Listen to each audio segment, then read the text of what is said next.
Hey everyone, I'm Armor Gaming, welcome back to my channel, and welcome to a monster analysis on Miserus. He is the monster available in the House of Tartarus Marathon team race that we currently have going on. So if you're racing, you're probably wondering, is this monster even worth getting? Well, I am going to do this analysis and then you guys can decide for yourselves how much you want to contribute to this race. So let's get right into it. For some time, Necromancer had wanted to find his own school of dark magic where strict morals wouldn't get in the way of the epic experiments he wanted to conduct.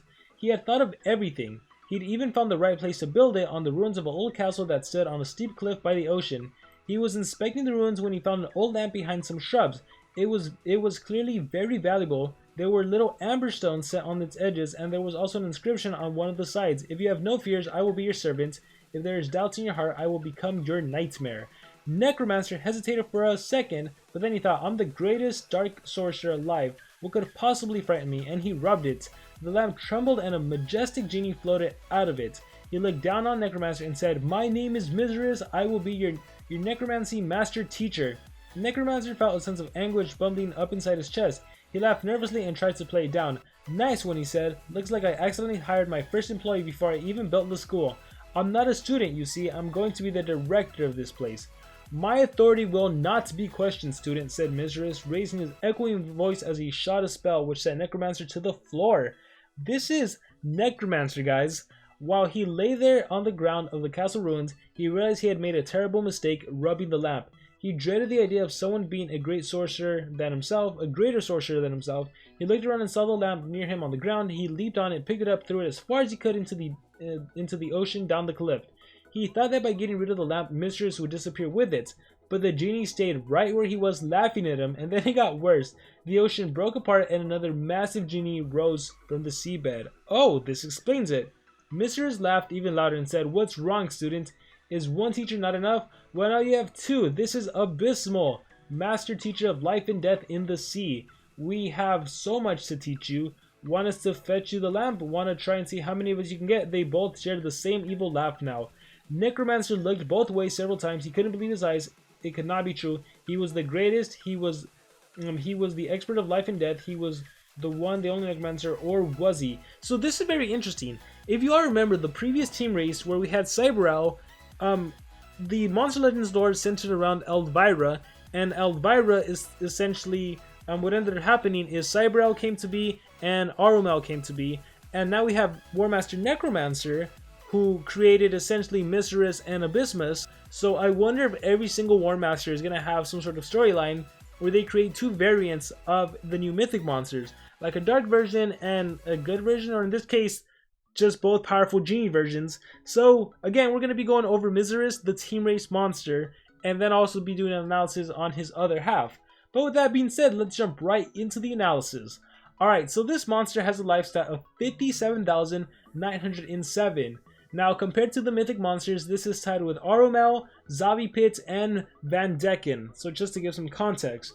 In terms of power, this monster has 5,280, which is actually the lowest power of the mythic monster, tied with Van Decken and Morgs.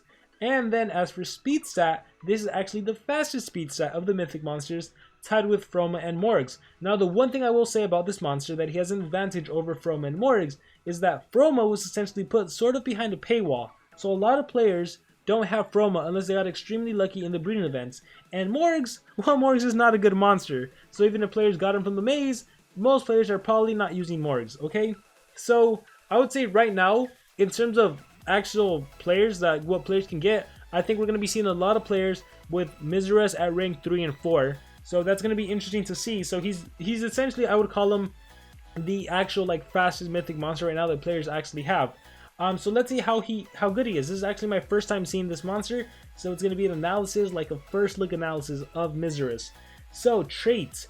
Assuming you get this monster unranked, you get possession immunity, so this monster can't be possessed. At rank 1, that upgrades to abomination, which is nice because you also can't get hit with bleeding and I believe nightmares, and abomination also includes exclusive possessions. So possession immunity you can still get denied with, or you can still get hit with control effects if it's a special possession. Abomination takes care of that. And at rank 3, oh my god, take a look at that. At rank 3, you already have anticipation. Granted, it is a status caster, so it can be removed by a skill that removes positive effects. again, like if you face a Froma has a skill that can remove positive effects, but it is very nice that a mythic monster already has anticipation, or I should say it's scary that a mythic monster has anticipation. So that's very interesting. And at rank 3, again, from the team race, most players, or not most players I should say, but a good majority of players, top team players, are going to be getting Miserus at rank 3. And even if players manage to get this monster at rank 2, keep in mind that a lot of players already have been grinding some Mythic Amber, so they're going to be able to choose who they want to rank up. And Miserus, with having anticipation, might be the monster you go for. Alright, let's see. In terms of relics, this monster can hold the amulet and the trap. Alright, those are pretty good relics. Obviously, if he could hold like an essence, it could have made him better because he would have access to revival essence. But trap and amulet, not bad relics. In terms of books, he's in the spirits book, the underworld, and the undead book. And with that being said, we can start talking about the skills. So really quickly at a glance, the only skill that deals damage is Dark Paradox from tier 2, which explains the low power, right? Once again, he has the lowest power in the game, tied with Morgs and Van Decken.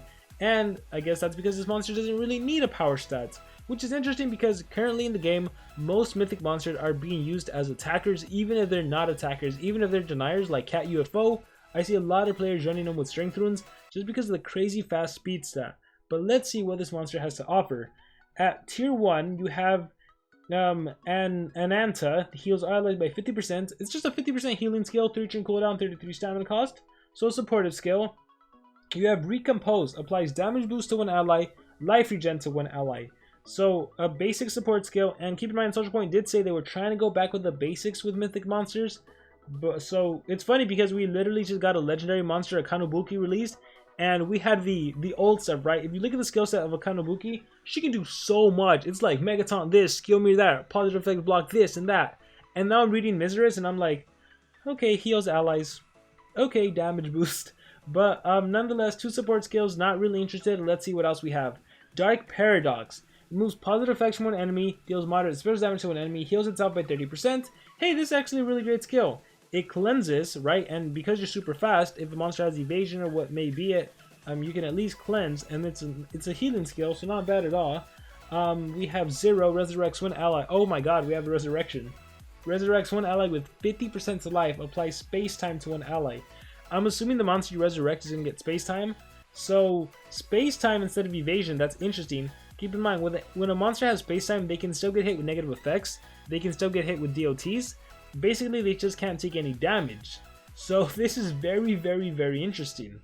While it's nice that we have a revival skill with space time, I guess it's still a mythic monster. I gotta keep in mind, these are mythic monsters. So a resurrection skill is nice, space time is nice. Omega applies double damage to an ally, heals one ally by 30%.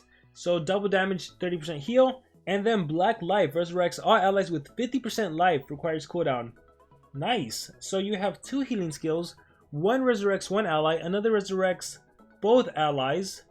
Yeah, if this monster had a revival essence, I would have given him more props, because let's say you have Cat UFO, Armor Claw, Miserus, and you fight a Cyber Owl that just does perfect systems, running 310 runes and obliterates your whole team. Unfortunately, you're not going to be able to heal. You're not going to be able to like revival essence back to life and then Black Life and bring your allies back to life. So that kind of sucks.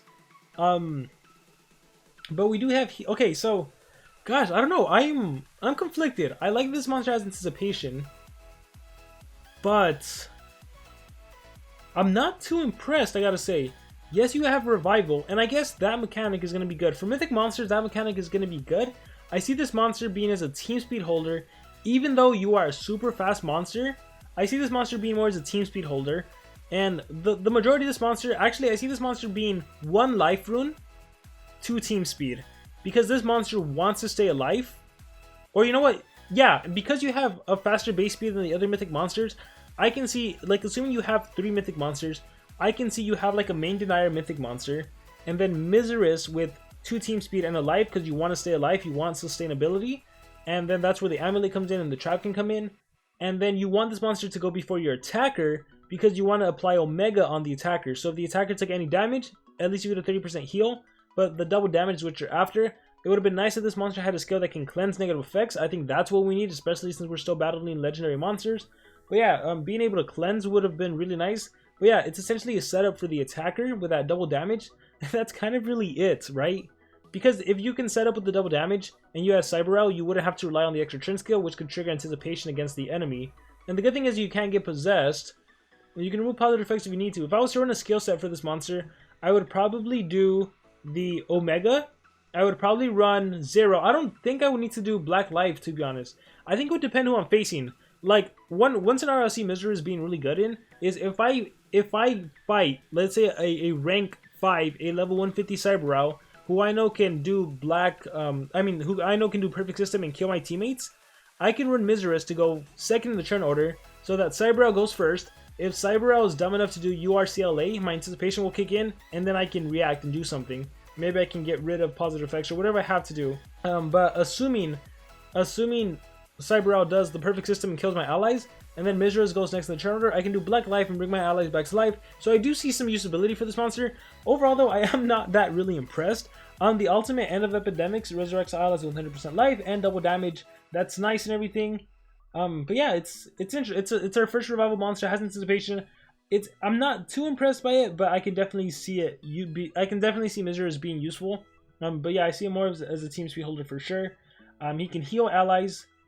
He can Dark Paradox. Yeah, I would probably run Omega, Xero, Dark Paradox, and the 50% heal skill. I don't think you need damage boost and life regen. I don't think you need Black Life unless there's certain situations.